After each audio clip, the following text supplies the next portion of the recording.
Alhamdulillah, alhamdulillahilladzi an'amana bi ni'matil iman wal islam wal ihsan. Asyhadu an la ilaha illallah wahdah la syarikalah wa asyhadu anna sayyidina Muhammad rasulullah. Allahumma salli ala habibina syafi'ina wa maulana Muhammadin wa ala alihi wa sahbihi ajma'in, amma ba'd. Ayyuhal ikhwan rahimakumullah, ittaqullaha haqqa tuqatih wa la tamutunna illa wa antum muslimun. Faqala ta'ala fi kitabihil karim, a'udzu billahi minasy syaithanir rajim. Bismillahirrahmanirrahim. Wa ja'alna minhum a'immatan yahduna bi amrina lamma sabaru wa kanu bi ayatina yuqinun. Shadaqallahu azim. Hadirin jemaah sidang Jumat yang dirahmati Allah, mari sama-sama kita tingkatkan keimanan, ketakwaan kita kepada Allah. Karena keimanan dan ketakwaan inilah yang nanti kita bawa menuju Allah kembali. Kita berasal dari Allah dan akan kembali kepada Allah. Dan tidak ada yang dinilai Allah dari diri kita kecuali keimanan, ketakwaan.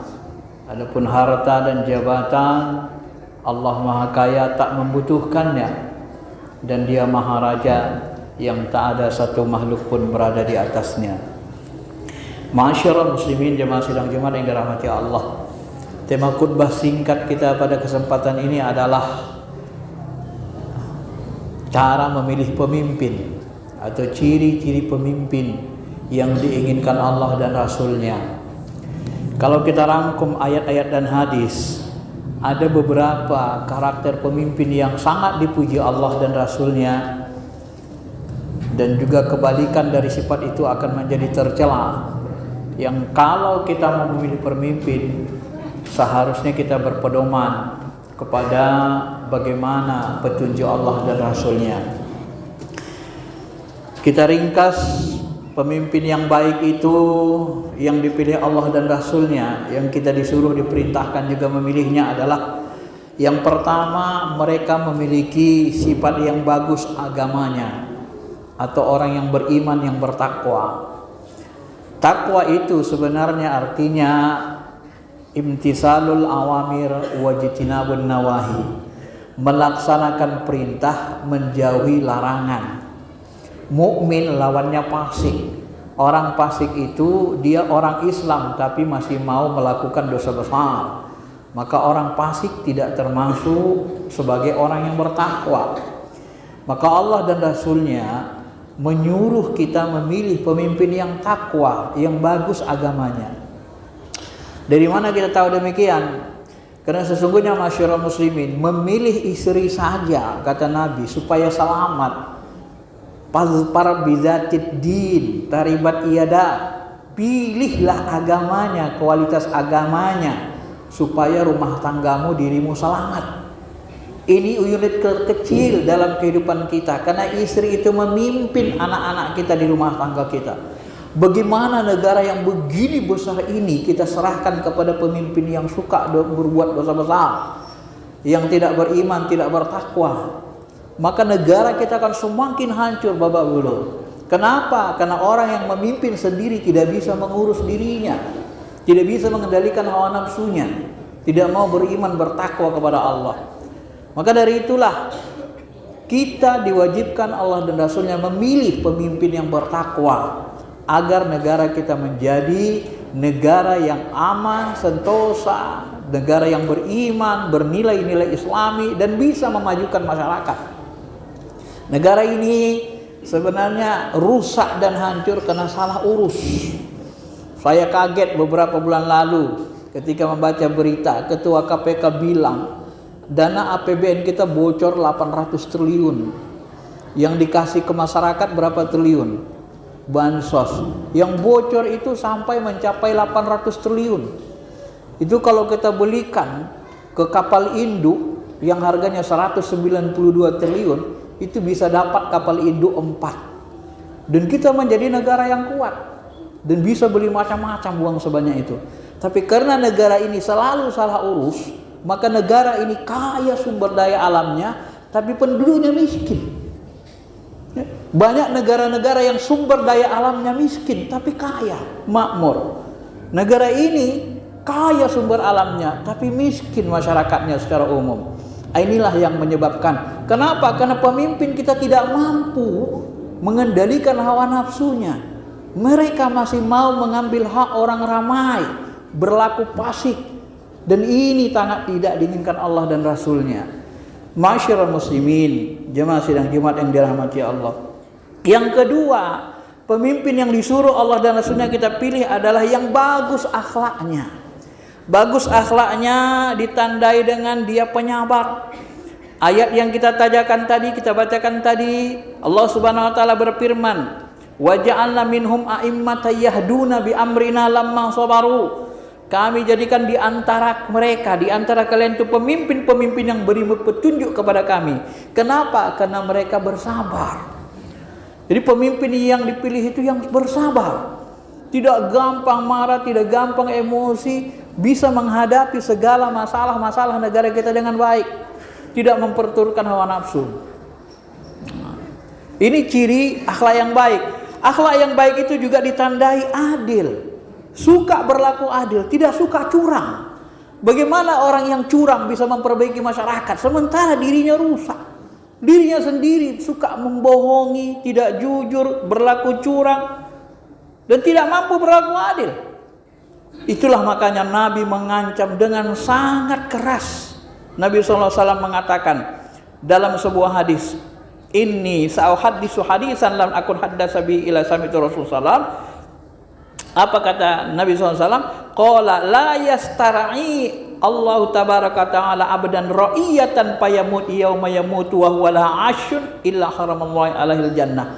Tidak ada seorang pemimpin yang dia memimpin umat manusia, orang-orang beriman, tetapi dia mati dalam keadaan menipu rakyatnya, membohongi rakyatnya, kecuali dia mati dalam keadaan haram masuk surga, masuk neraka.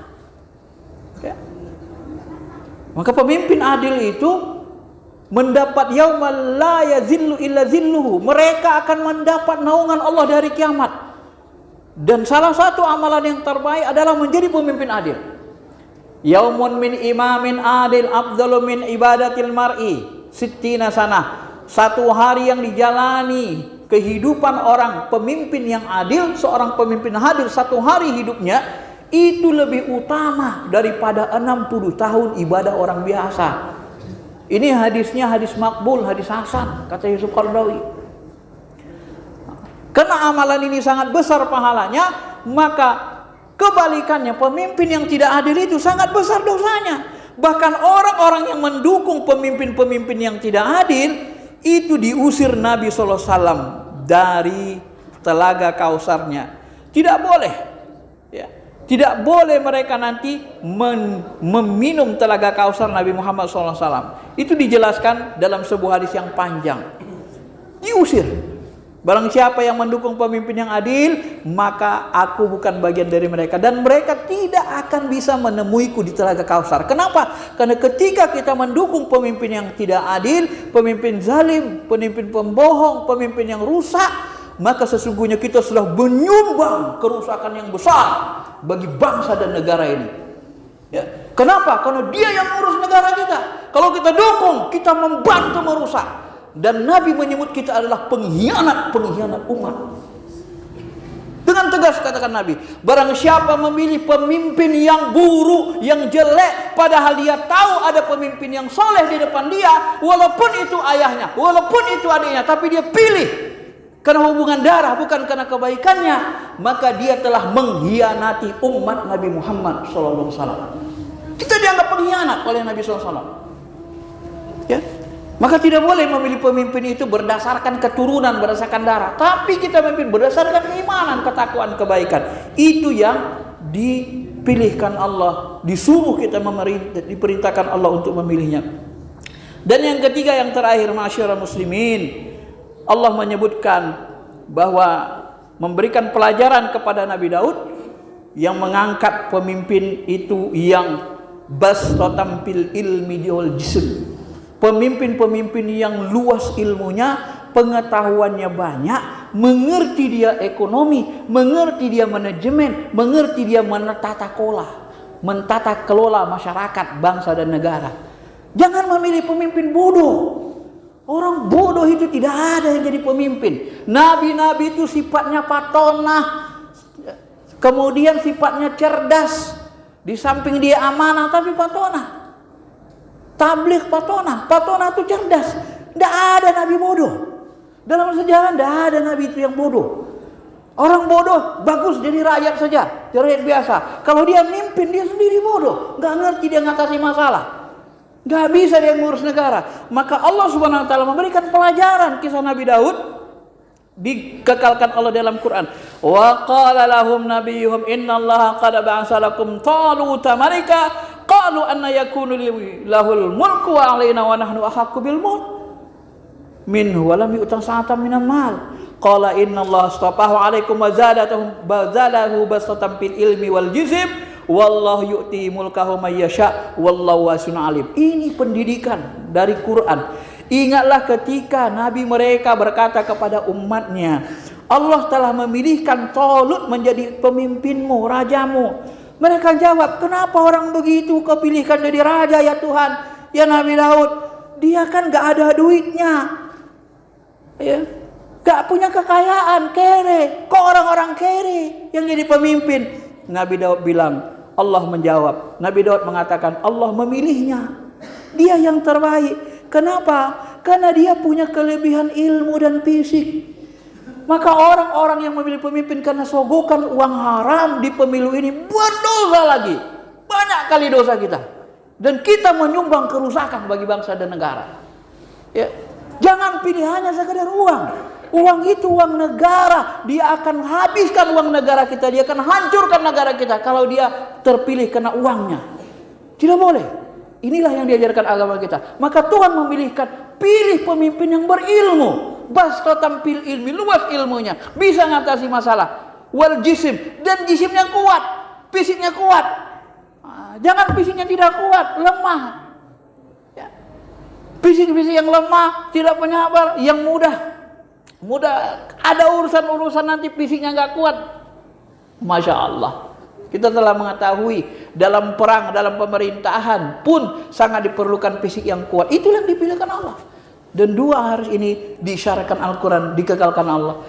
Inilah cara kita memilih pemimpin menurut kumpulan-kumpulan ayat dan hadis yang ringkas kita baca menjadi 3 saja yang harus menjadi perhatian kita. Mudah-mudahan dengan khutbah singkat ini bisa memberikan sedikit petunjuk pedoman kepada kita untuk memilih pemimpin. Pemimpin ini termasuk penentu masa depan hancur bagusnya negara ini. Sehingga Ahmad bin Hanbal pernah mengatakan, sekiranya aku punya satu doa yang mustajab, sekiranya aku punya doa, tapi doa itu cuma satu saja yang dikabulkan Allah. Tahukah kalian apa yang ku minta? Ya Allah, berikanlah kami pemimpin yang adil. Hanya itu kami minta. Kenapa? Pemimpin yang adil akan memperbagus seluruh negara bangsa ini. Seluruh provinsi akan menjadi bagus. Tapi pemimpin yang hancur, dia akan hancurkan seluruh negara. Dan jumlah kita itu 270 juta. Akan dihancurkan oleh pemimpin-pemimpin yang buruk. Dan itu makanya dosa kita besar sekali. Memimpin dengan jahil dan mendukung pemimpin jahil adalah dosa besar yang jelas dalam agama kita. Barakallahu li wa lakum bil Qur'anil Karim wa nafa'ani wa iyyakum bima fihi minal ayati wa dzikril hakim wa taqabbala minni wa minkum tilawatahu innahu wal ghafurur rahim.